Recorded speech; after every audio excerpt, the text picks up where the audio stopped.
In today's lesson, we are going to consider hydraulic system in physics.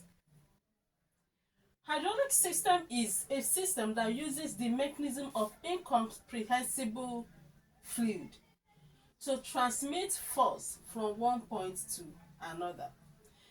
A small downward force that is being input at one point in a hydraulic system will give yield, that is, we produce a larger force at the other end that can lift up a heavy load. That is why it is very easy or much easier to lift a load using hydraulic jack. Let's consider this hydraulic jack. Let's call the small piston an input piston and the larger piston an output piston. In that case, let's label the input piston 1 and the output piston 2. A downward force on the input piston with area 1, the area of the input piston is now considered as area 1, while the area on the output piston is considered as the area 2, labeled A2. The force on the input piston will be labeled F1, while the force on the output piston is noted as F2. In that case, the pressure on the input piston will be labeled P1, while the pressure on the output piston will be labeled P2. So a small downward force on the input piston will put pressure on the oil. This pressure will be transmitted by the oil to the output piston, where a large force will be produced that will lift a heavy load.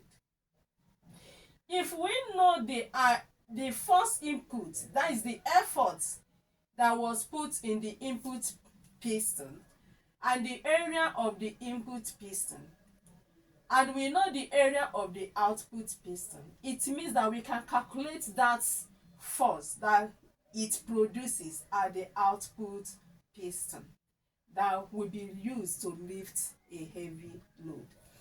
Let's consider this. Since this is the force on the input piston and this is the area on the input piston, this is the force at the output piston and this is the area of the output piston.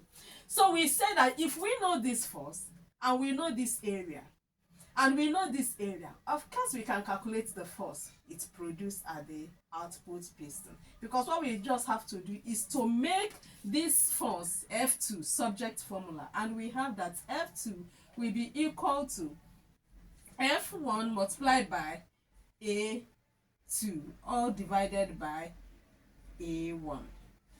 Okay, yes, and we get that. Now let's consider this example. An input force of 12 Newton acts on an area of 0.01 meter square. What output will this produce in an area of 0.1 meter squared? Remember that pressure is force per unit area, and the unit of force is Newton, while the unit of area is meter squared. Then it means that the unit of pressure will be Newton per meter squared. Newton per meter squared, or you call it Pascal. These are the units of pressure.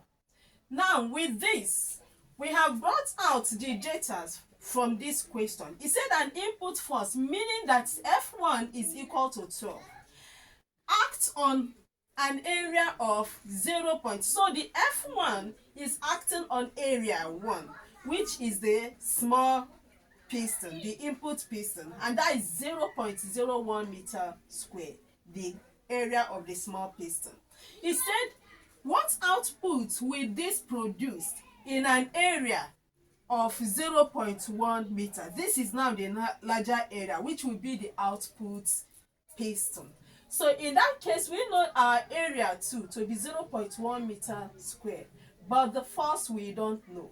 Remember we said that pressure is force divided by area.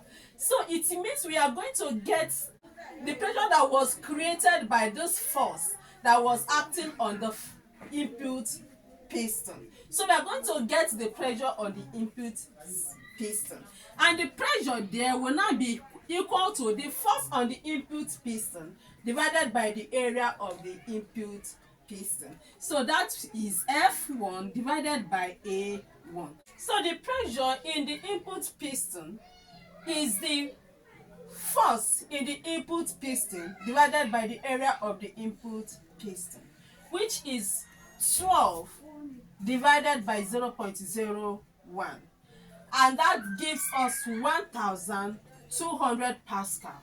So this is now the pressure that was produced by that effort, that force that was input on the piston 1, that is the first piston, the small piston. And this is the pressure that the oil transmitted to the output piston that went and lifted that heavy load. So in that case, we have to find out the load that this pressure now produce at the output piston, thereby looking for our F2. So this is now the pressure on the output piston. So we have to make a F2 now subject formula, knowing that at the output piston, the pressure is equal to force at the output piston divided by the area of the output piston. So in that case, we make this force subject formula. Remember that this is over 1, is a whole number over 1. So the F2 will be equal to pressure multiplied by area. And that is this, which is 1200 multiplied by 0.1 is this, which is this, right? So, and this will give us 120 Newton. So it means that actually a hydraulic system is a force multiplier. It's a force multiplier in the sense that a force of 12 Newton was put in a small piston at one end, and it produced as large force as 120 Newton. It has multiplied this 12 Newton by 10 times to produce 120 Newton at the other end. So imagine this small effort being put at one end to produce large kind of this effort at the other end that will be used to lift a bigger and a heavier load. For the load that this 12 Newton cannot be lifted, yet you produce a force of 12 Newton at one end and use it to lift that load at the other end. That's why we call it a force multiplier. Okay, let's consider another example. Question number 2. The cross-sectional area of a small and a large piston are 2 cm squared and 50 cm squared respectively. If the force of 100 Newton is applied on the small piston, what force will it produce on the large piston? Let's get the area of the small piston is 2 cm squared, while the area of the large piston is 50 cm squared, because he said small and large respectively. So it means that this goes for the first one, while this goes for the second one. The first one is small. That is why we have that 2 cm is the area of the small piston, while 50 cm is that of the large piston. Okay, he said if the force of 100 Newton is applied on a small piston, that means our F1 will be 100 Newton. Then find the F2. But remember we said that the force on the small piston divided by area of the small piston is the force equal to force on the larger piston divided by the area of the larger piston. And that is exactly the formula we have on the board. So make our F2 subject formula. We have that F1 multiplied by A2 divided by A1 will give us F2. Okay. Our F1 is 100 multiplied by the area 2. Then divided by the area 1. So I don't want this decimal there. I want to move the decimal away so that I will get I will get a whole number. Now listen, see how I move the decimal. You can see I counted 1, 2, 3. Do you understand? So here, since this is the one dividing, I have to move this decimal, and I moved it by how many steps? 1, 2, 3, 4. That's what I did here. 1, 2, 3, 4. To get my 2 as a whole number, I have written the 2 as a whole number. So I'm going to move, since I moved 4 steps at the denominator, I'm going to move 4 steps also at the numerator. So I moved 1, 2, 3, 4. Can you see? So these 4 steps, the third step brought 5 as a whole number. So the fourth step now is this 0 here.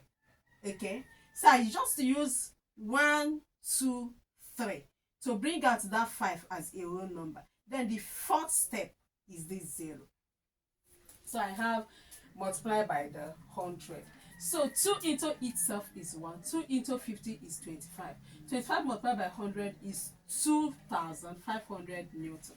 So that's 100 Newton that was input at the small piston produced 2,500 Newton at the larger piston. Okay, thank you. Go to the activity section and carry out your activity. Thank you.